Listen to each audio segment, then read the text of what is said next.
अस्सलाम वालेकुम दोस्तों, मैं हूं आपका दोस्त अली शहबाज। आज हम बात करेंगे सल्लेशिया केस पर। एक 11-12 साला एज के बच्चे को क्लिनिक में लाया जाता है। उसकी वालदा बताती है कि डॉक्टर साहब वैसे तो इसको काफ़ी प्रॉब्लम है, जिनमें से सबसे ज़्यादा ये मेरा बच्चा कमज़ोर बहुत ज़्यादा है। सुबह के वक़्त ये फ्रेश नहीं उठता जिस तरीके से बच्चों को उठना चाहिए, और वैसे भी ये थकावट काफ़ी महसूस करता है। और इसको सर्दी, ख़ास तौर पर सर्दियों का मौसम और ठंड से इसके प्रॉब्लम बढ़ जाते हैं। इसका चेस्ट प्रॉब्लम हो जाता है, इसको नज़लावी शिकायत हो जाती हैं।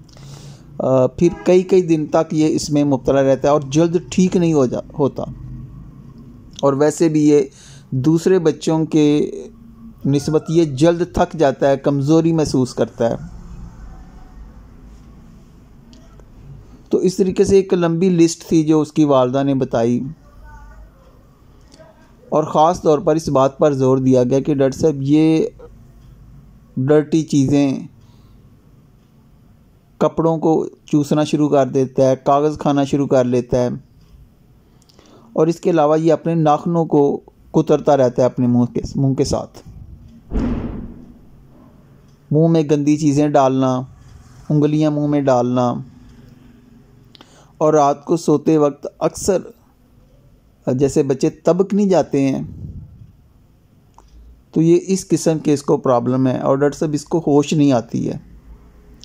तो आप प्लीज़ कोई इसे ऐसी मेडिसिन दें कि ये ठीक हो जाए। ये देखें, ये मेरे पास सिरप हैं, ये डॉक्टर साहब ने सिरप दिए हुए हैं ताकत के, तो इनसे कुछ फ़र्क तो है, लेकिन ये जो इसकी आदतें हैं, ये कहना नहीं मानता है, बहुत ज़िद्दी है। इसको पता भी है कि ठंड लग जाती है, लेकिन इसके बावजूद ये लापरवाही बरतता है।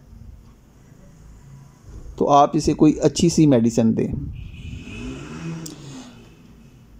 अच्छा, अब मैं जब बच्चे की तरफ मुतवज्जो होता हूँ तो मैं बच्चे से पूछता हूँ, हाँ बेटा आपको क्या प्रॉब्लम है?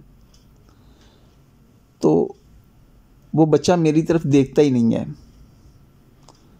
दोबारा पूछने पर वो मुस्कुराता है, हंसना शुरू कर देता है और फिर खामोश हो जाता है। यानी कि वो मुझे कोई इतना ज़्यादा रिस्पांस नहीं देता है कि जैसे वो बहुत ज़्यादा शर्मा रहा हो, शर्मीलापन महसूस करता है।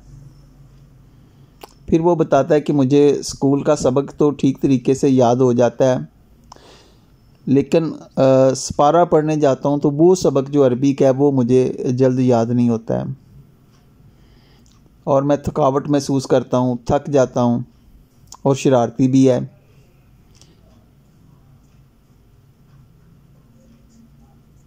तो मैंने पूछा कि बेटा और? तो बस उसने कुछ भी नहीं मुझे बताया। उसने बोला जो वालदा ने बताया है, जो मामा ने कहा है, ठीक हो गया।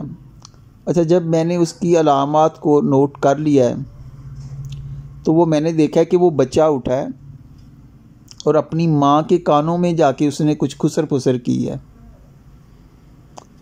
तो उसकी वालदा ने मुझे बताया कि डॉक्टर साहब ये बात भी कह रहा है कि इसको ख़ारिश भी रात को होती है। अच्छा, मैंने उस अलामत को नोट किया।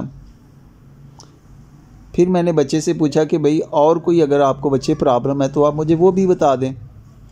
और इसी तरीके से फिर वो उठता है और फिर जाके वालदा के कानों में ही खुसर फुसर करता है, उसी के कानों में बताता है। तो मैं कहता हूँ कि बेटा प्रॉब्लम जो है वो मुझे बताएं, तो वो कोई जवाब नहीं देता है। ऐसा उसने 2-3 मरतबा किया है कि जाके उसने अपने डायरेक्ट वालदा के कान में कहा, तो उसने मुझे बताया कि ये कह रहा है कि डॉक्टर साहब को ये भी बता दें, डॉक्टर साहब को ये भी बता दें।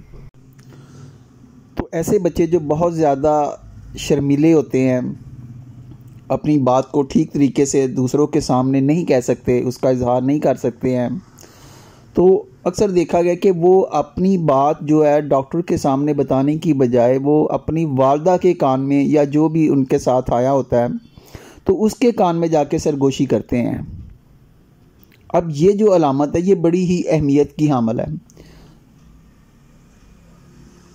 तो ऐसी जो अलामत होती हैं या ऐसे सिम्टम्स ये बड़े ही नादिर होते हैं, बड़े कीमती होते हैं। और पोइट्री के अंदर देखा जाए तो इस रूब्रिक में सिर्फ़ और सिर्फ एक रूब्रिक है, speech whispering answering to the mother instead of the prescriber directly. Speech whispering answering to the mother instead of to the prescriber directly, यानी कि डॉक्टर को बताने की बजाय वो जाके अपनी वालदा के कान में जो है वो सरगोशी करता है, वो बताता है। तो इस रूब्रिक के अंदर जो है सिंगल मेडिसिन सलेशिया है। तो इसलिए ये रूब्रिक बड़ी ही अहमियत का अमल है। तो यहाँ पर इसके लिए इस रूब्रिक का इंतखाब किया जाता है और ये दवा के इंतखाब में बहुत ही मावन साबित होता है। उसके अलावा जो रूब्रिक लिए गए थे उसके शर्मीलेपन को वो था टिमिडिटी पब्लिक अबाउट अपीयरिंग इन, और दूसरा जो रूब्रिक लिया गया था वो था timidity public about appearing in talk in public, यानी कि वो पब्लिक में अपनी बात को बयान नहीं कर सकते हैं, बात नहीं कर सकते हैं, बात करने से भी वो शर्माते हैं।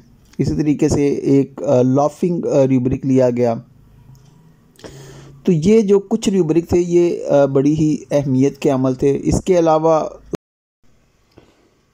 इसके अलावा जो वो नाखून मुंह में डालता था, नाखून को कुतरता या खाता था, तो वो बाइटिंग नेल्स में एक रूब्रिक लिया गया। इसके अंदर भी सलेशिया मौजूद है, बाइटिंग नेल्स चिल्ड्रन इन।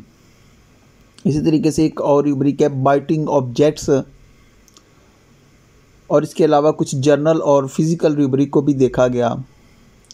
इसके अलावा फिर कुछ और अलामात पूछी गई जिनमें उसके पाँव का पसीना उसकी वालदा बताती है।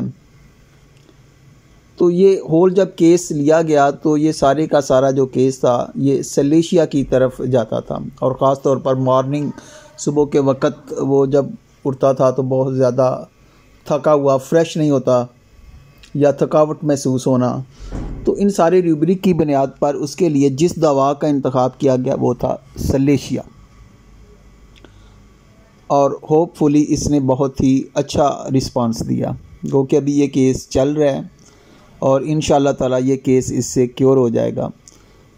तो ये था आज का केस, और देखा कि हमने करना क्या होता है कि सिर्फ़ और सिर्फ पेशेंट की बॉडी लैंग्वेज को, पेशेंट के एक्सप्रेशन को, पेशेंट के गेस्चर को, उसकी फीलिंग को, व्हाट ही वांट्स, वो क्या चाहता है, वो क्या फील करता है, तो उन चीज़ों को हमने रूब्रिक में कन्वर्ट करना होता है। तो बड़ी आसानी के साथ हमारे पास उसकी जो सिमिलिमम मेडिसिन है वो आ जाती है, और फिर इससे देखा बहुत अच्छा रिस्पांस मिलता है।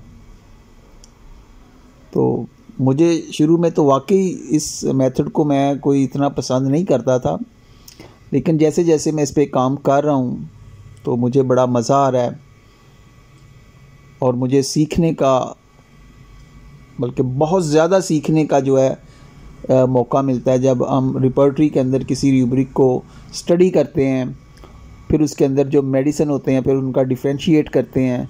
तो इस तरीके से हमारे माइंड के अंदर जो चीज़ें हैं वो अच्छी से सेफ हो जाती हैं और अच्छे से हम उनको अप्लाई कर सकते हैं। तो इसी के साथ अली शहबाज को इजाज़त दीजिएगा। मज़ीद वीडियो के लिए मेरे चैनल को सब्सक्राइब करें। शुक्रिया। अल्लाह हाफ़िज़।